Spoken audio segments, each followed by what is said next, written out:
గ్రామము నారాయణఖేడ్ మండల్. ఇది అన్పా గ్రామంలో ఇంతకుముందు నేను మాజీ సర్పంచ్. పల్లె ప్రకృతి వనం ప్రభుత్వ భూమిలో పల్లె ప్రకృతి వనం మేము పెట్టినాము. పార్క్ పెట్టినాము. పార్క్ పెడితే ఏం వారం క్రితం ఆల్రెడీ కూడా కంప్లెయింట్ ఇవ్వడం జరిగింది.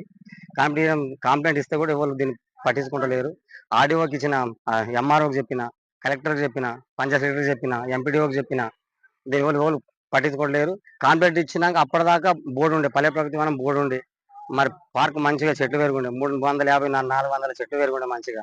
ఆ చెట్లని కొట్టేసారు. మంచి పండ్ల చెట్లు ఉండే, కొబ్బరి చెట్లు ఉండే, చాలా దానిమ్మ చెట్లు ఉండే, మంచి మంచి చెట్లు ఉండే. ఇంతకుముందు టీఆర్ఎస్ గవర్నమెంట్ లా మంచిగా అభివృద్ధి చేసారు. ఊరికి చాలా అభివృద్ధి చేశాను నేను. చాలా మంచి మంచి పనులు చేసిన. అవన్నీ చేయక ఇప్పుడు కాంగ్రెస్ గవర్నమెంట్ వచ్చిన నుంచి సర్పంచ్ వాళ్ళ తమ్ముడు సంగుపడేది ఇంకొక ఆయన, వాళ్ళు ముగ్గురు కూడా చెట్లు కోసేసారు. ఊరు పక్కకు వాళ్ళ ఇంటి పక్కకు చెట్లు కోసారు. మాకు తెలియదు అని చెప్పేసి వాళ్ళే మళ్ళీ పోయి కంప్లైంట్ చేస్తారు సార్.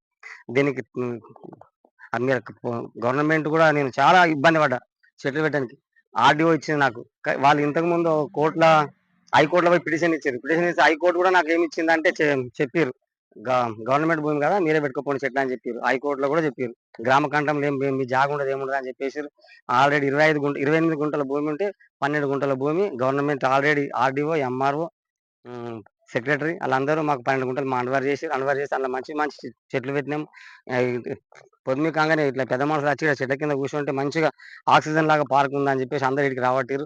దాన్ని ఇప్పుడు వీళ్ళు పెద్దందారులు, పెద్ద మనుషులు, ఈ గ్రామ సర్పంచే దాన్ని కాలగిరి మొత్తము దానికి మొత్తం బాధ్యత వహిస్తుండు. ఆయనే చేపించాడు. కంప్లైంట్ ఇచ్చిన వాళ్ళే పోయి కంప్లైంట్ ఇచ్చినాక కూడా మరలా వచ్చి ఆల్రెడీ బోర్డు ఉండి ఆ బోర్డు కూడా ఓపించారు. తెల్లారి చూసాలకి మరొక బోర్డు లేదు. దానికి అడిగితే ఎవరు పట్టించుకోవట్లేరు. దయచేసి ఇప్పటికన్నా పెద్దలు గ్రహించి పల్లె ప్రకృతి వనం గవర్నమెంట్ మాకు ఇవ్వాలని చెప్పేసి, గ్రామస్తులకు ఇవ్వాలని చెప్పేసి మనం చేస్తున్నాం సార్.